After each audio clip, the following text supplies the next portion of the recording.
नमस्कार। आज का लेक्चर खड़गमाला में आगे देखते हैं। कल हमने कुल सुंदरी तक नित्याओं को समझा था। आज उससे आगे भगवती क्या कहती है देखते हैं। नित्याओं का जो आंदोलन है हमारे मस्तिष्क के अंदर, हमारे कारण सूक्ष्म स्थूल इस जगत और पराजगत, ये नित्य शक्तियां हमारे साथ ही रहती है। इससे हम कभी अलग हुए ही नहीं है, क्योंकि जो भी संचार होना है, जो भी आविष्कार होना है, जो भी आत्मा की अवस्थाएं होने वाली है, या जो भी ज्ञान और विज्ञान बनने वाला है, जो भी बोध की प्राप्ति होने वाली है, वो एक ये साइकिल के अंदर से पसार होने ही वाला है। ये ऊर्जा ये साइकिल को पूर्ण करके ही अपने परम लक्ष्य परमेश्वर और परमेश्वरी तक पहुंचता है। इससे बाकी कोई भी नहीं रहता। जो साधक है उसकी बात कर रहा हूं, चाहे वो किसी भी कुल का हो, किसी भी संप्रदाय का हो, किसी भी परंपरा का हो, किसी भी गुरु मार्ग का हो, चाहे वो सूफी ही क्यों ना हो, चाहे वो वामाचारी क्यों ना हो, कौलाचारी क्यों ना हो, मिश्राचारी क्यों ना हो, कोई भी आमनाई से क्यों ना हो, जब वो किसी सिद्ध गुरु के संपर्क में आता है तो ये 16 का साइकिल उसके भीतर गुरु चालू कर देते हैं।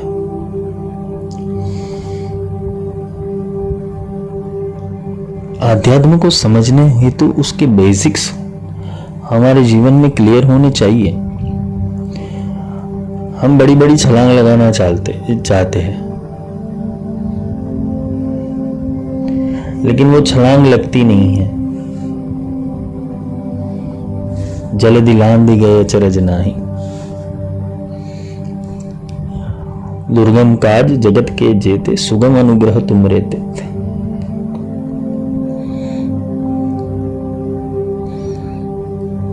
ये सागर को लांघना है।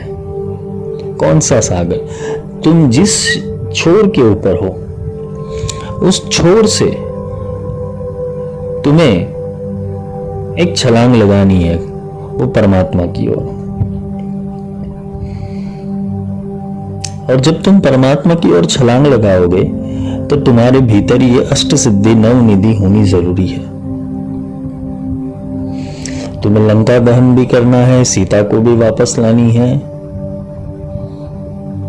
और अपने राम के लिए कार्य भी करना है। ये 16 तुम्हारे भीतर जब प्रकट हो जाती है तो तुम्हारे लिए अष्ट सिद्धि चक्र खुल जाता है। तुम छोटी सी छोटी बातों को समझने लगोगे। अब तुम्हारा भटकाव नहीं हो रहा है, क्योंकि तुम उसके संपर्क में आ गए हो, वो मूल चेतना के संपर्क में आ गए हो, तो तुम्हारा भटकाव भी नहीं होगा। भटकाव ज्यादातर मन का ही होता है, मन के विचारों से होता है। मन को लोभ है, लालच है, मन का मोह लगा हुआ है सारी चीजों के अंदर, और ये मोह जब तक दूर नहीं होता है तब तक हमें भटकना है। किसी को सिद्धि का मोह है, किसी को प्रसिद्धि का मोह है, किसी को पैसा का मोह है, किसी को परिवार का मोह है, किसी को सत्ता का मोह है, किसी को शक्ति का मोह है। ये मोह का बंधन छूटता नहीं है, और ये मोह का बंधन न छूटने के ऊपर होता क्या है कि तुम मूल चेतना से वंचित हो जाते हो। मन तुम्हें फैसिनेशन में ले जाता है, अलग अलग परिकल्पनाओं के अंदर ले जाता है। ये नित्य शक्ति मन की भी है, वो भी नित्य ही है तुम्हारे साथ। जब से तुमने होश संभाला है बचपन से, तब से ये मन की नित्य तुम्हारा कार्य कर ही रही है। तुम्हें उससे विपरीत जाना है, उसकी विपरीत नित्याओं को पकड़ना है। और जब तुम वो विपरीत नित्याओं को पकड़ लोगे तो मन ठहर जाएगा। मन ठहरा ठाकुर भया, अनुसुजे रही सुजाई।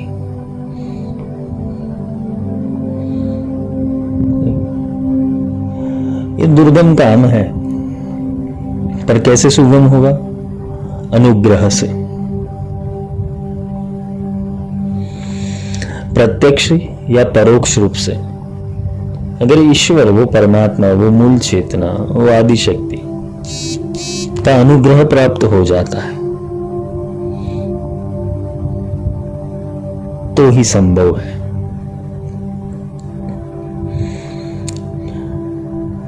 अनुग्रह तभी मिलता है जब तुम्हें उसकी खोज होगी। कोई आविष्कार तभी जाके बनता है कि जब उसकी जरूरत होती है। बिना जरूरत इस ब्रह्मांड के अंदर कुछ भी नहीं है, कुछ भी अस्तित्व में नहीं है। बेफिजूल की कोई भी चीज ये ब्रह्मांड के अंदर नहीं है। किसी की सोच से ही सब बना हुआ है।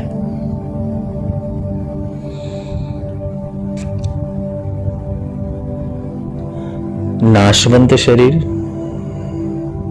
नाशवंत पृथ्वी, नाशवंत देवता, नाशवंत पिंड और नाशवंत ब्रह्मांड। पर ये ब्रह्मांड जब अस्तित्व में आया तभी से लेके अभी तक और आगे भी, जब ये पृथ्वी नहीं होगी तो भी ये नित्य शक्ति रहेगी, क्योंकि ये एक प्रोग्रामिंग है। ये परमात्मा का एक प्रोग्रामिंग है, मूल चेतना का एक प्रोग्रामिंग है कि किसी भी अंतिम अवस्था तक पहुंचने के लिए, एक बोध के ऊपर पहुंचने के लिए तुम्हें ये प्रोसेस में से पसार होना पड़ेगा। महावज्रेश्वरी, शिवदूती, ये दोनों की जरूरत पड़ेगी तुम्हें, क्योंकि तुम्हारे पास अभी तक वही ज्ञान है जो पुस्तकों में पढ़ा हुआ है, फेसबुक के ऊपर देखा गया है, यूट्यूब के ऊपर देखा गया है। तुम्हारे पास खुद का अनुभव नहीं है, तुम दूसरों के अनुभव से चल रहे हो, इसलिए तुम्हारा साक्षी पुरुष अभी तक जगा नहीं है।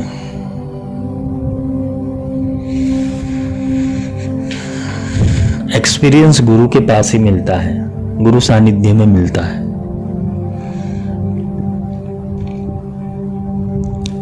नित्याओं के ऊपर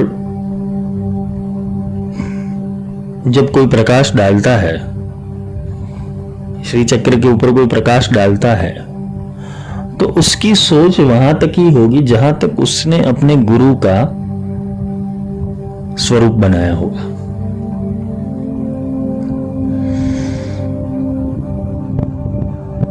उसका समर्पण जितना होगा उतना ही ज्ञान उसको मिल पाएगा।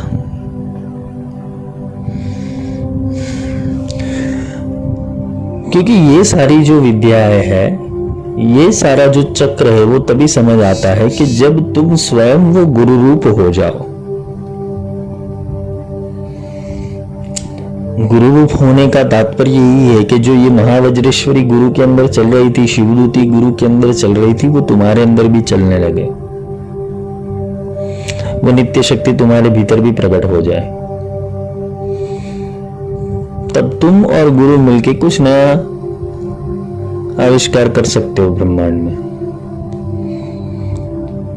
शिष्य के लिए गुरु साधन है और गुरु के लिए शिष्य साधन है। किस चीज का? गुरु शिष्य में ब्रह्म को ढूंढते हैं कि इसको मैं ब्रह्म बनाऊं, और शिष्य का भाव क्या होता है? ये परब्रह्म है।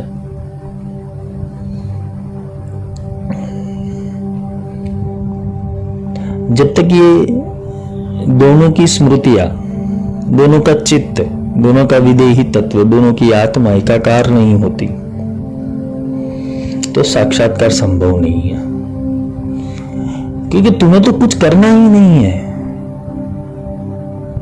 हम करते क्या? हम बहुत कुछ करना चाहते, यही हमारी सबसे बड़ी विडंबना है कि हम बहुत कुछ करना चाहते जबकि हमें कुछ करना ही नहीं है। हमें ये 16 को प्रकट करना है सिर्फ, बाकी तो सारा काम ये 16 कर देगी।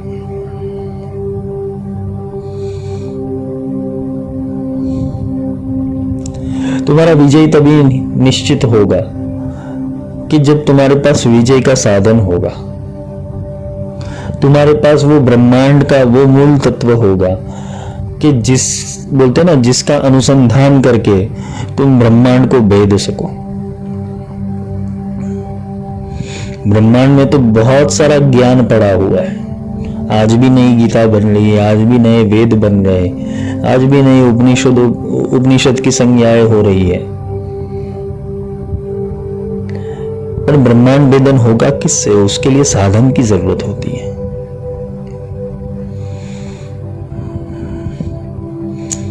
हम कहां पड़े हुए? हम पुराणों में पड़े हुए, हम पुराने ग्रंथों के अंदर पड़े हुए। हमारी नई सोच डेवलप नहीं हो रही है। ये नित्याओं को और कोई काम ही नहीं रहा है। अभी नित्या सिर्फ जप के लिए रखी गई है, मंत्र के लिए रखी गई है, पूज्यामी तर्पयामी के लिए रखी गई है। इसलिए वो नित्याओं को एक्सेलरेशन नहीं मिल रहा है।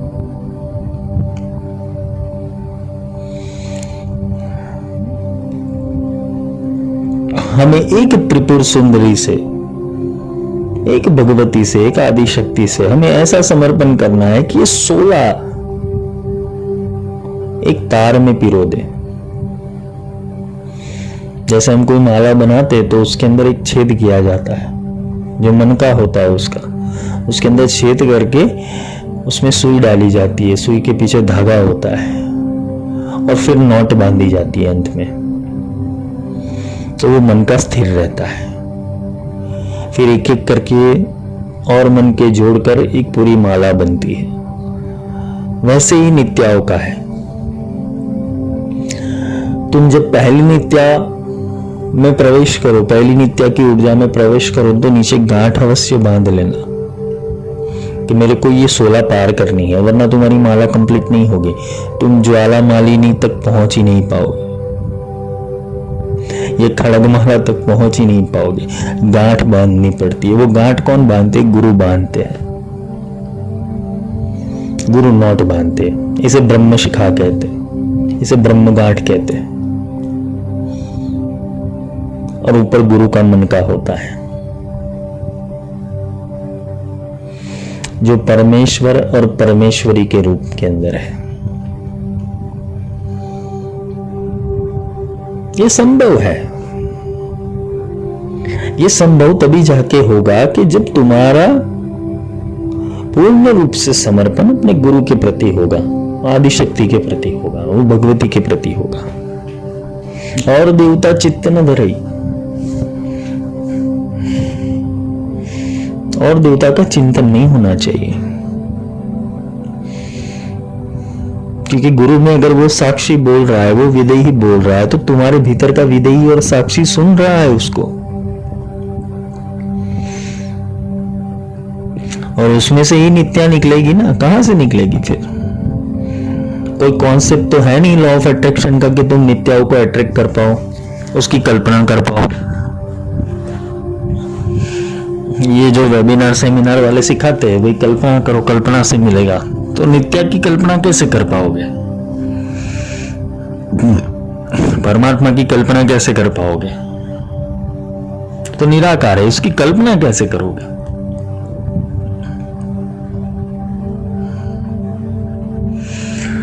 उसकी कल्पना नहीं होती,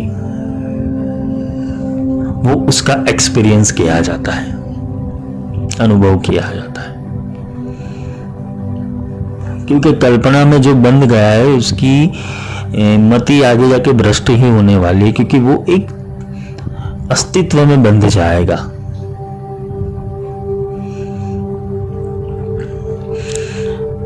मूल बात आती है कि गुरु को पहचानोगे कैसे? गुरु की पहचान कैसे होगी? जब गुरु से एक तार होगी। गुरु से एक तार कैसे होगी? गुरु के जो सत्संग है, गुरु की जो वाणी है, वो जीवन में उतारोगे, सुनोगे, समझोगे, ध्यान लगाओगे, ऐसे ऐसे गुरु से एकाकार होता रहेगा तुम्हारा।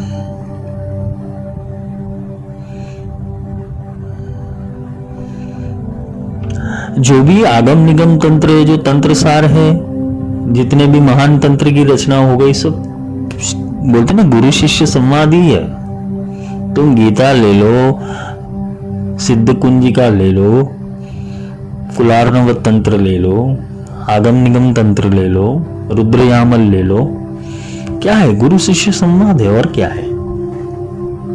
उसमें संस्कृत में लिखा हुआ है, शृणु देवी प्रवक्ष्यामि। सुनो, ध्यान से सुनो, भगवती के रूप में सुनो, भगवान के रूप में सुनो कि भगवान ये अवस्था में कैसे सोचता, तब जाके समझ आता है। हमें अवस्थाओं को पार करना है। हमारी बुद्धि वहां तक सीमित नहीं रखनी है कि भाई ठीक है, चलो ये बोला है, ये करना है। नहीं, हमारी बुद्धि उस स्तर के ऊपर ले जाना है कि इसके पीछे का रहस्य क्या है।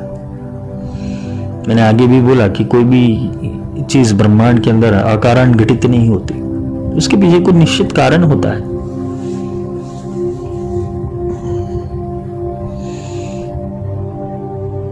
इसलिए ये नित्याओं को बहुत ही ध्यान से समझना, क्योंकि है तुम्हारे अंदर की।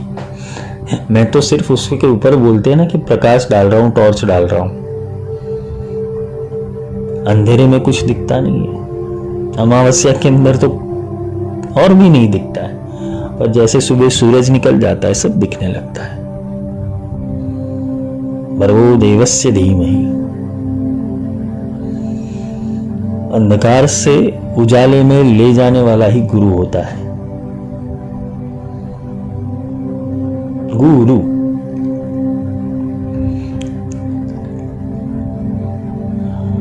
तो ये नित्य शक्तियां, आगे की जो नित्या है कौन सी है? कल कुल सुंदरी तक हमने समझा था। आज है नित्य नीलपता के विजय सर्वमंगल है, ज्वाला मालिनी और चित्र। आज हम इतनी नित्याओं का अभ्यास करेंगे। नित्य,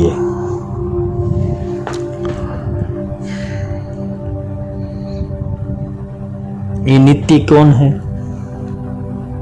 नित्य का अर्थ है प्रतिदिन, प्रति समय, हर पल, इन प्रेजेंट, जो सजाग है, जो अपने कर्तव्य के लिए, अपने संकल्प के लिए, अपने लक्ष्य के लिए, अपनी इष्ट के लिए वो सजाग है, प्रेजेंट में नित्य है, जिसकी साधना अधूरी नहीं है, जिसका प्रेम अधूरा नहीं है, जिसका समर्पण अधूरा नहीं, वो प्रतिदिन होता ही है, वो बढ़ता रहता है। कुछ साधक और कुछ भक्त ऐसे होते जो पूर्व जन्म का संचित कर्म लेके पैदा होते, क्योंकि उनकी यात्रा ही साधना है। उनके जीवन में देखोगे तो उथल पाथल ही होगी, वो एक नॉर्मल लाइफ नहीं जीते होगे, क्योंकि उनका पथ साधना है। वो किसी यात्रा के लिए अपनी जर्नी शुरू की थी, मुसाफिर तो बन गए, लेकिन वो यात्रा पूर्ण नहीं की, इसलिए वो भटकते रहते हैं। पर उनके साथ वो नित्य होती है, इसलिए उनको कहीं ना कहीं इसके ऊपर ही झुकाव लेकर आती है। माया तुम्हें फंसाने की भी कोशिश करेगा, लेकिन तुम माया की बात मानोगे नहीं, क्योंकि वो नित्य तुम्हारे अंदर चल रही है। नित्य, एक नित्य है और एक महानित्य है। नित्य यानी जो अभी प्रेजेंट में है, जो फ्यूचर में भी होगी और जो भूतकाल में भी थी। प्रतिदिन, नित्य दिन, ये भूत भविष्य वर्तमान तीनों की साक्षिणी है। तो जब तुम्हारा चैनलाइजिंग प्रोसेस चालू होता है, गुरु से सब संपर्क हो जाता है, तुम गुरु को सुनते हो तो तुम्हें ऐसा लगता है कि ये वाणी मैंने पहले कहीं सुनी हुई है, मैं इनको जानता हूं, मैं इनके बारे में कुछ समझता हूं। ये समझ लेना, वो नित्य तुम्हारे अंदर कॉल कर रही है तुम्हें। ये जब संपर्क का प्रोसेस होता है, तुम प्रतिदिन उसी चीज के ऊपर दोट लगाते हो साधना में। इसलिए तो तुम गूगल पे सर्च करते हो, यूट्यूब पे के ऊपर सर्च करते हो, फेसबुक के ऊपर सर्च करते हो। वो नित्या ही है जो ये कार्य कर रहा है, क्योंकि तुम्हें संतोष नहीं मिला। एक जागृत नित्या है और एक अजागृत नित्या है। जागृत नित्या हो गई, फिर कुछ खोज करने की जरूरत नहीं। वो बोलते ना कि समानांतर रूप से तुम्हारे साथ आज भी रहेगी, भविष्य में भी रहेगी, अगले जन्म में भी रहेगी। इसलिए कहते हैं ना, कुछ साधक होते वो भूतपूर्व जन्म का संचित कर्म लेके आते हैं साधना के लिए। तो उनको सिर्फ क्लिक करना होता है, हिट करना होता है, वो तुरंत खुल जाते हैं। उनकी कुल सुंदरी तुरंत खुल जाती है। उनके अंदर 16 सद्गुण ऑटोमेटिकली प्रकट हो जाते हैं। कुछ सिखाने की जरूरत नहीं होती। गुरु भक्ति कैसे करनी है, देवी भक्ति कैसे करनी है, इष्ट की भक्ति कैसे करती है, वो छोटे से छोटा विवेक भी उनके अंदर जागृत रहता है। तो वो लगाव रहता है परमात्मा की ओर, गुरु की ओर, अपनी यात्रा की ओर। नित्य क्या है? नित्य जन्म है, मृत्यु है। नित्य क्या है? संभावना है। नित्य क्या है? सोच है। तुम्हारे पास वर्तमान के अंदर वो सारी उपलब्धियां है मन के अंदर कि तुम अपने मन को मोड़ पाओ। तुम्हारे पास नित्य संकल्प है, जिस संकल्प से तुम कुछ भी बदलाव कर सकते हो अपने जीवन के अंदर। पर वो संकल्प लेने वाला हाथ तुम्हारे, वो विनियोग कराने वाला हाथ तुम्हारे अंदर नहीं है। तुम जिस हाथ से संकल्प और विनियोग करते हो, वो तुम्हारा हाथ वाइब्रेट हो रहा है, कॉन्फिडेंस नहीं आता है।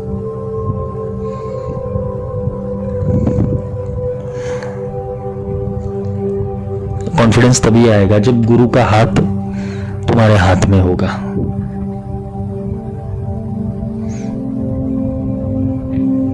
संकल्प की पूर्ति होती है। ताली दो हाथ से बजती है, चाहे तुम्हारे दो हाथ से बजाओ या तुम्हारा एक दो और गुरु का एक दो। नित्य जन्म और मृत्यु भी है, नित्य संकल्प और विकल्प भी है। तुम्हारा चयन वो नित्य है, तुम्हारी सुरता, तुम्हारा ध्यान वो नित्य है। ये मोह तुम्हारा वो भी नित्य है, तुम्हारी जिजीविषा वो भी नित्य है।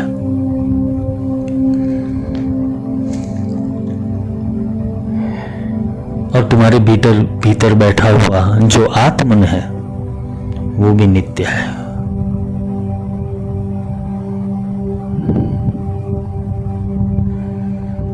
वो नित्य शक्तियां तुम्हारे भीतर ही है। तुम रोज कितने आगे बढ़ रहे हो साधना के अंदर, रोज कितना तुमने, बोलते हैं ना कि ट्रैवलिंग किया, साधना किया, कितना एक्सरसाइज किया, कितना तुम उसके प्रति आगे बढ़े, ये नित्य शक्ति के हाथ में है। क्योंकि तुम्हारे पास संभावना इस पल के अंदर है, परिवर्तन इस पल के अंदर है। अगर तुम्हें चेंज होना है तो तुम सोचोगे नहीं, तुरंत हो जाओगे। ये सोच कौन लगाता है समर्पण करने के अंदर? मन तो लगाता है।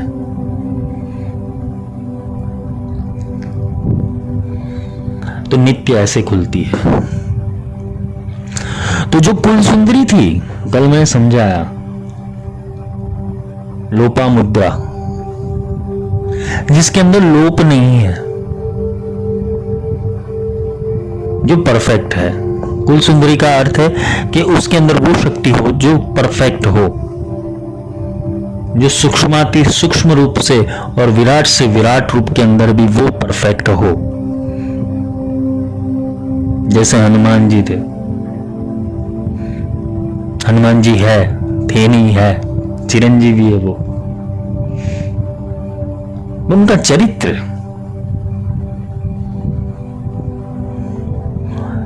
श्री राम का चरित्र देख लो, श्री कृष्ण का चरित्र देख लो। भगवान ने अपने जन्म के अंदर अगर कृष्ण जन्म देखो या राम जन्म देखो, एक पल के लिए भी बोलते ना कैसे फालतू का समय नहीं बिगाड़ा है उन्होंने, क्योंकि वो नित्य शक्ति से कार्य करते थे। जो उनके पास संभावनाएं थी उसके अंदर वो जी रहे थे, अभाव में नहीं जी रहे थे। हम अभाव में जी रहे इसलिए वो नित्या प्रकट नहीं हो रही। एक होता है अभाव, एक होता है प्रभाव। अभाव भी मन का है और प्रभाव भी मन का है, इसलिए तुम्हारे भीतर वो भाव प्रकट नहीं होता। तुम किसी प्रभाव से कर रहे हो साधना या किसी अभाव से कर रहे हो? भाव से नहीं कर रहे हो। भाव से कर देते तो बेड़ा पार हो जाता तुम्हारा। ये नित्य क्या सिखाती है? अभी पल के अंदर, इस पल के अंदर, इस क्षण के अंदर और आने वाले क्षणों के लिए, आने वाले पलों के लिए, आने वाले समय के लिए भी तुम नित्य रहो। अपनी साधना के अंदर, अपने कार्य के अंदर, अपने लक्ष्य के प्रति डटे रहो। जब तक तुम्हें मंजिल मिलती नहीं है तब तक चलते रहो। थकना मना है, थकना मना है। तुम आराम करने नहीं आए हो यहां पर। योगियों की नींद होती है ना, वो बहुत कम होती है, 3 से 4 घंटे की होती है, अब 4 से 5 मैक्सिमम। सुबह ब्रह्म मुहूर्त में उठ जाते हैं, अपनी योगिक क्रियाएं सब करते हैं, जो पूजा साधना पद्धति वो करते हैं। ये प्रथम कक्षा के योगी जो होते वो करते हैं। और एक होते हैं, मैंने बोला ना, नित्य और महानित्य में फर्क है। नित्य उपासना, नित्य क्रम, नित्य पूजा, और एक होती है महानित्या, जो तुम्हारे साथ आदि स्वरूप में भी है और अंत स्वरूप में भी है, जिसे आत्म रूप कहते हैं, आत्मन कहते हैं। नित्या वो समय को संलग्न के रूप में है और महानित्या वो आत्मा के संलग्न के रूप में है। तुम आत्मा से महानित्या को जान सकते हो और समय और मन से अभी प्रेजेंट में जो चल रहा है वो जान सकते हो।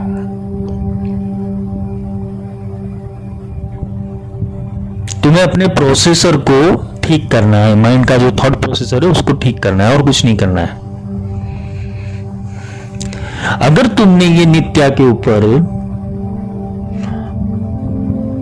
कुल सुंदरी का, जो कुल सुंदरी कल समझाई, उसके संस्कार के रूप में, उसके भाव के रूप में, ये कुल सुंदरी का कैरेक्टर जिसका नित्या में उतर गया ना, नित्य में उतर गया, तो फिर वो नील पताका की ओर बढ़ जाता है। ये सारी एक के साथ एक जुड़ी हुई है, अलग नहीं है। कैसे?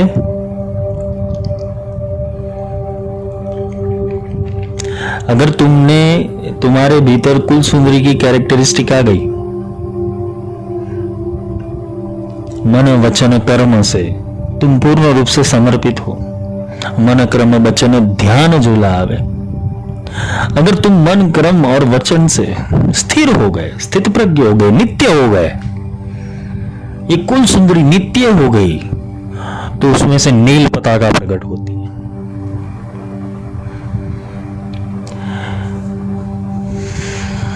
इसको कहते क्रिएशन करना।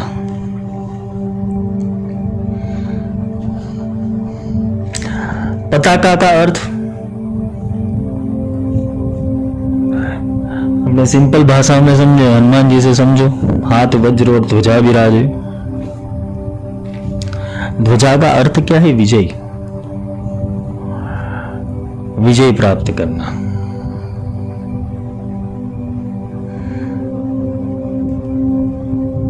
पताका का अर्थ क्या है? ध्वजा। नील का अर्थ दो है।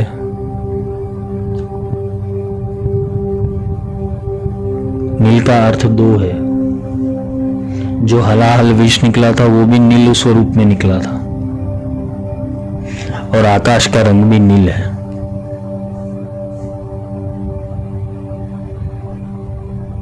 आकाश तत्व।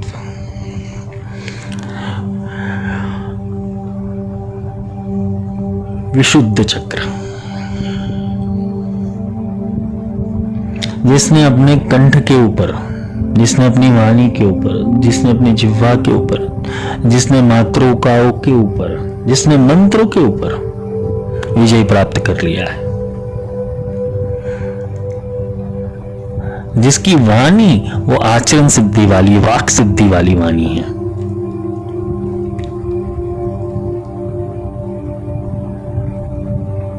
जिसकी कथनी और करनी में अंतर नहीं है, वो स्पष्ट है, और जो स्पष्ट है वो नील पताका बन सकता है। आकाश के अंदर सारा ज्ञान समाहित है, आकाश के अंदर शब्द समाहित है, आकाश के अंदर वाणी समाहित है। उसके ऊपर विजय प्राप्त कर लेना। तुम्हारी चेतना उठी थी कहां से? मूलाधार से, जहां विषय और राग पड़े हुए, विषय आसक्ति पड़ी हुई है। कामेश्वरी से शुरुआत हुई थी।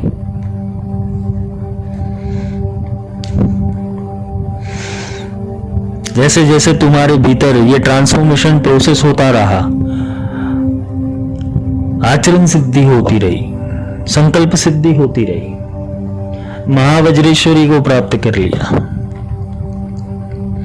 कुल सुंदरी की अवस्था ले ली, और वही नित्य के अंदर तुम चल रहे हो, तो समझ लेना नील पताका खुल जाएगी। तुमने विजय का घोष कर दिया। अभी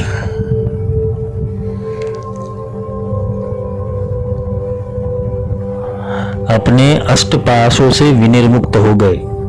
काम, क्रोध, लोभ, मोह, ईर्ष्या, निंदा, राग, द्वेष, अष्टपाश से विनिर्मुक्त हो गए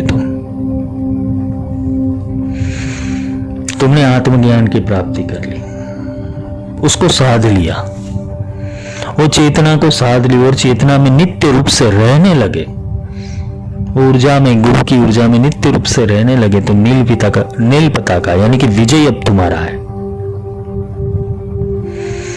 तुमने घोष कर दिया, तुमने पताका आकाश के अंदर डाल दी। क्या आ रहा है? कोई जिसने सिद्धि अनुभव से प्राप्त की है, ना कि पुस्तक के मंत्रों से।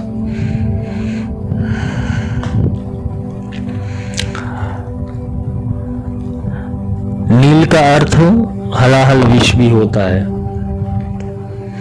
विष का अर्थ है कि तुम्हारे भीतर जो चल रही उदासीनता है, संशय है, क्रोध है, काम है, लोभ है, मोह है, इस संसार का जो आसक्ति का विष है, उसके ऊपर तुमने अपनी ध्वजा लहरा दी, विजय प्राप्त कर लिया। नील पताका।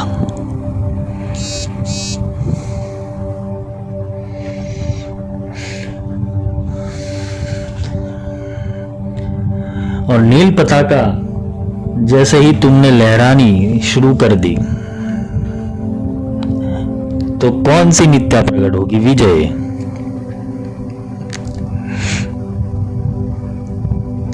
विशुद्ध से ऊपर आओगे तो आज्ञा आ जाएगी। और जो गुरु आज्ञा में रहता है, आज्ञा चक्र किसका खुलता है? जो गुरु आज्ञा में रहता है। उसको आज्ञा चक्र क्यों बोला गया है? आज्ञा यहां आदेश होता है, वो ब्रह्म का आदेश वो आज्ञा चक्र में होता है। जो अभी तक बिगड़ा हुआ था ना, वो सुधर रहा है। और तुमने जय घोष कर दिया, आकाश तत्व के अंदर आ गए, फिर विजया आ जाती है। क्योंकि अब तुम्हें कोई हरा नहीं सकता। तुमने सारी मातृकाओं के ऊपर, सारे सार के ऊपर, सारे वेदों के ऊपर, उपनिषदों के ऊपर, सारे आत्मज्ञान के ऊपर, बोध के ऊपर तुमने नील पताका घुमा दी, तो विजय तुम्हारा ही सुनिश्चित होगा। पर विजय किसके लिए करना है? ये विजया क्यों है?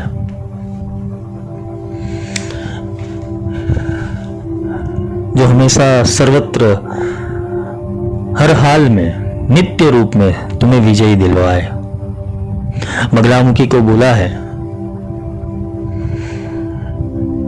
सभा विशद मध्य वेद शास्त्र अर्थ दे, मात श्री बगले परात्पर तरे, वादे विवादे जयम। वाद विवाद कहाँ? किसी सभा के अंदर भी कर रहे हो, किसी ज्ञानियों के बीच कर रहे हो, किसी पंडितों के बीच कर रहे हो, अगर तुम्हारा ज्ञान अनुभव सिद्ध है, वादे विवादे जयम, तो भगवती तुम्हें विजय प्राप्त करवाती है।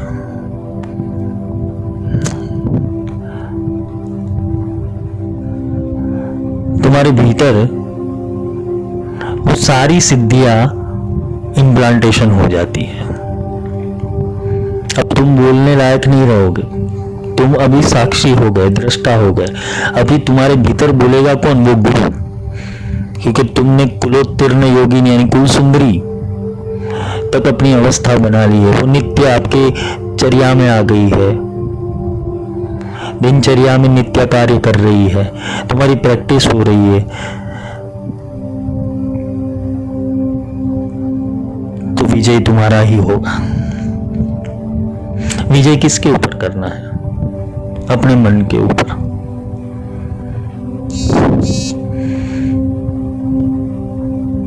अपने मन के ऊपर विजय प्राप्त करनी है। दूसरों के ऊपर विजय क्यों प्राप्त करोगे? जो भी करना है तुम्हारे भीतर ही तो करना है। ये विजय वो अवस्था है, दशहरा, विजयादशमी हम मनाते हैं, दशहरा। ये 10 दुर्गुणों के ऊपर विजय प्राप्त करना, काम, क्रोध, लोभ, मोह, ईर्ष्या, निंदा, राग, द्वेष, इसके ऊपर विजय प्राप्त कर लेना। दशहरा, ये रावण को यही मारना है। अपने भीतर को अपने भीतर के राम को प्रकट करके वो मन रूपी रावण का वध कर दो, तो विजयादशमी तुम्हारी हो जाएगी।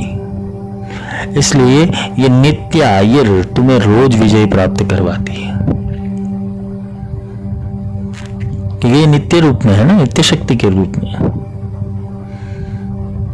हर रोज कौन विजय होता है वही होता है कि जो पूर्ण रूप से समर्पित है। बगलामुखी को अजय सिद्धि बोला गया है, अजात शत्रु विद्या, जिसका कोई शत्रु बन ही नहीं सकता। ऐसा नहीं कि भाई वो शत्रु को मारती है, वो शत्रु को सम्मोहित करके उसकी बुद्धि भी स्थिर कर देती है। पर वो होगी कैसे? जब ये नित्य शक्ति तुम्हारे भीतर प्रकट होगी।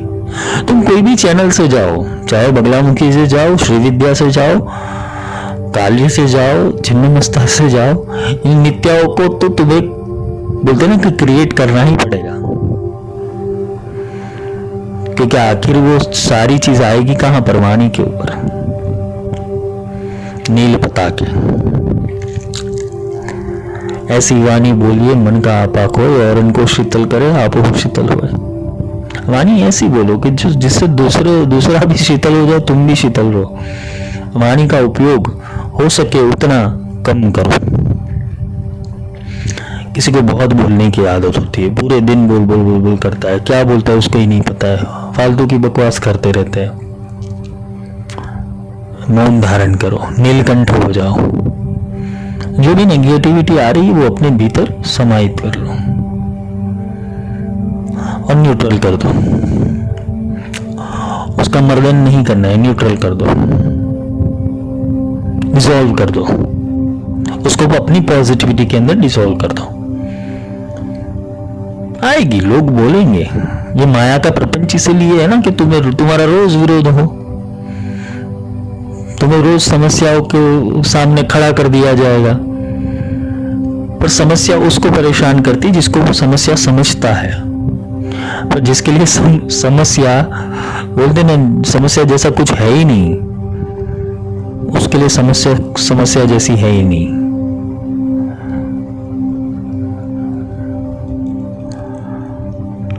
वो अवसर होता है उसके लिए। लोग तुम्हें मारने भी दौड़ेंगे, तुम्हारी निंदा भी करेंगे, तुम्हारी हंसी ठिठोली भी करेंगे, सब करेंगे, तुम्हारे लिए अपशब्द भी बोलेंगे, सब करेंगे। तुम अपना कार्य नित्य रूप से करते जाओ। साधकों के ज्यादातर जो साधना मार्ग में होते हैं, विचारों की स्थिति यही होती कि उनको समझने वाला कोई नहीं होता, क्योंकि वो कुछ एक अलग एनर्जी से जुड़े हुए होते हैं और यहाँ पर आके मैट्रिक्स में फंस गए हैं। तो सारी और चारों ओर वो एजेंट, जिसने मैट्रिक्स मूवी देखी होगी, देखा होगा, एजेंट किसी ना किसी का रूप धारण करके उसके सामने आ जाता है उसका समय बर्बाद करने के लिए। महाशक्तिमान वही बन सकता है कि जिसने अपने भीतर की आत्मा को देख लिया है। वो प्रेजेंट के अंदर यही सोचता है कि मैं I am only the visitor of this planet. क्यों राग द्वेष बंद करना है? कोई ज्ञानी मिलता है उससे तुम बातें करने लगते हो, कोई अज्ञानी मिलता है उसको समझाने बैठ जाते हो। भीतर डुबकी लगाओ। ज्यादातर जो साधक होंगे जिसने कुछ ऐसी सिद्ध ऊर्जाओं को प्राप्त किया होगा, वो ज्यादातर मौन रहते हैं। उसका कारण यही है कि वो वाणी का इतना प्रयोग नहीं करते, वो नील पताका चल रही है उनके अंदर। जितना बोलना है उतना बोलो, जितना नहीं बोलना है वो फालतू की बातें और बकवास बंद कर दो। तुम्हारा जीवन सुधर जाएगा और तुम्हें विजय की भी प्राप्ति हो जाएगी। विजय प्राप्त होता है, फिर क्या होता है? सर्व मंगल है, सब जगह मंगल होता है। तुमने सारी अपने मन के ऊपर विजय प्राप्त कर ली, फिर मंगल ही मंगल है, वो भी नित्य है, सर्व रूप से मंगल हो जाता है। फिर तुम्हें बोलते हैं ना, आधि दैविक आधि भौतिक आध्यात्मिक ये त्रिविध ताप आप छू नहीं सकते। वो क्यों नहीं छू सकते? क्योंकि तुमने उसको अधिकार ही नहीं दिया कि अंदर आए। यहां तक पहुंच गए, ये नित्या तक पहुंच गए तो सर्व मंगल, ये पॉजिटिविटी आ जाती कि सब अच्छा ही होने वाला है। कर्म कर, फल की चिंता छोड़ दे, ये गीता का बोध उतर जाता है। फिर हमारे हाथ में कर्म करना, हमारे हाथ में साधना करनी, हमारे हाथ में प्रेम करना, हमारे हाथ में समर्पण करना, बाकी सारा ईश्वर के हाथ में, परमात्मा के हाथ में, भगवती के हाथ में। पॉजिटिव होगे तो खुश भी नहीं हो पाओगे और नेगेटिव होगे तो रो भी नहीं पाओगे, ऐसी अवस्था हो जाएगी। ये स्टेज के ऊपर, क्योंकि सब चला गया, वॉश हो गया। अब जो भी हो रहा है तुम मंगल के स्वरूप में ही देख रहे हो। भला हुआ मेरी मटकी फूटी, भला हुआ हरि बीसरो सर से टली बला, जैसो तो वैसो भो, अब कुछ कही ना जाए। जिस हरि की कामना करता था, जिस हरि को पहचानने की कोशिश करता था, जिस हरि की प्राप्ति करना चाहता था, वो तो मेरे भीतर पड़ा हुआ है। भला हुआ हरि बीसरो, उसको मैं भूल गया। अब मैं जिसको ढूंढ रहा था उसको भूल गया, वो मेरे भीतर ही है। सर से टली बला, अब किसका जाप करो, किसका मंत्र करो, किसको निधि ध्यासन करो? जैसो थो वैसो गयो। जो पहले था अब हो गया। पहले जब मैं था तब हरि नाई, अब हरि है मैं नाई। प्रेम गली अति सांकरी, दूजा नाही समाई। प्रेम से प्राप्त होगा, दूजा नाही समाई। दूसरा अंदर एंटर नहीं हो सकता। दूसरा का अर्थ ये तुम्हारा मन। तो सर्वमंगल हो जाता है। सर्वमंगल होने के ऊपर क्या होता है? ज्वाला मालिनी की प्रागट्य होता है। तुम्हारा जो ज्ञान है, ज्वाला का अर्थ होता है अग्नि, ज्योत। देवी का एक स्वरूप है, ज्योत के स्वरूप ज्वाला देवी। ज्वाला मालिनी है। ये मालिनी का अर्थ है कि गार्लैंड पूरा हार पहना हुआ है। सर्वमंगला जब हो जाती है फिर भी वो चक्र ज्वाला मालिनी का चलता रहना चाहिए। ज्ञान का चक्र। अब तुम अनेक ज्ञान से जुड़ गए, ब्रह्मांड के अनेकों ज्ञान से जुड़ गए। जैसे भगमालिनी थी वैसे ज्वाला मालिनी। भगमालिनी क्रिएट करती थी, जबकि ज्वाला मालिनी तो है। तुम अब बोध अवस्था में आ गए,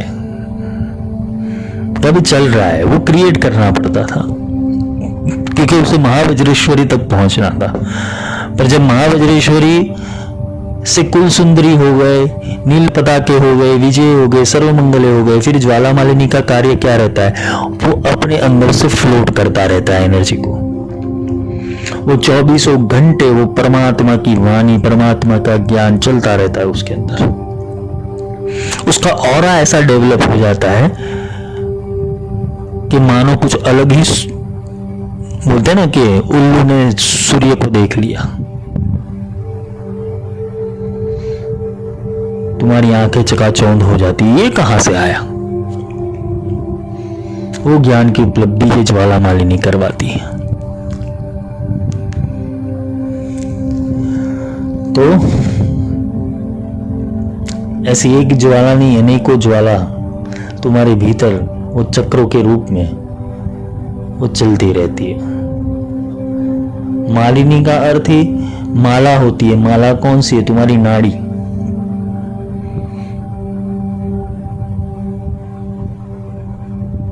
तुम्हारी नाड़ी, उसके भीतर वो निस्दिन संचरण रहता है, क्योंकि ये श्री चक्र को संचारण करने के लिए 16 नित्या का प्रागट्य होना जरूरी है।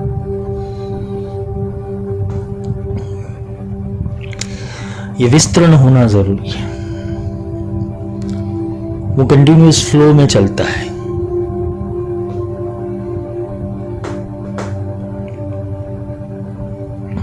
आज के लिए इतना ही। कल मिलते हैं, कल आगे की नित्या लेंगे। अभी नित्या में चित्रे महानित्य, ये 2 नित्या रही है, परमेश्वर और परमेश्वरी। ये तो मैंने काफी हद तक आपको समझा दिया है। चित्रे और महानित्य के बारे में कल समझेंगे। फिर जो गुरुमंडल आता है उसके बारे में समझेंगे। फिर सिद्धि चक्र है, फिर मातृका चक्र है, फिर मुद्रा चक्र है।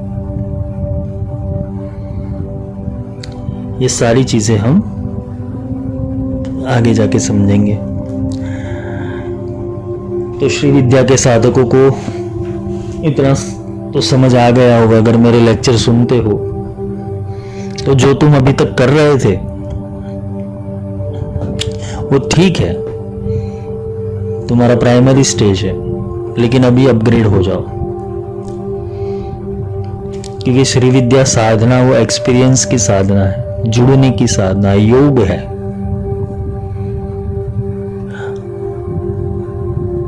तो अपने आप को कैपेबल बनाओ। भगवती तो तुम्हारे सहाय करने के लिए बैठी हुई है। ठीक है, आज के लिए इतना ही। शुभ रात्रि।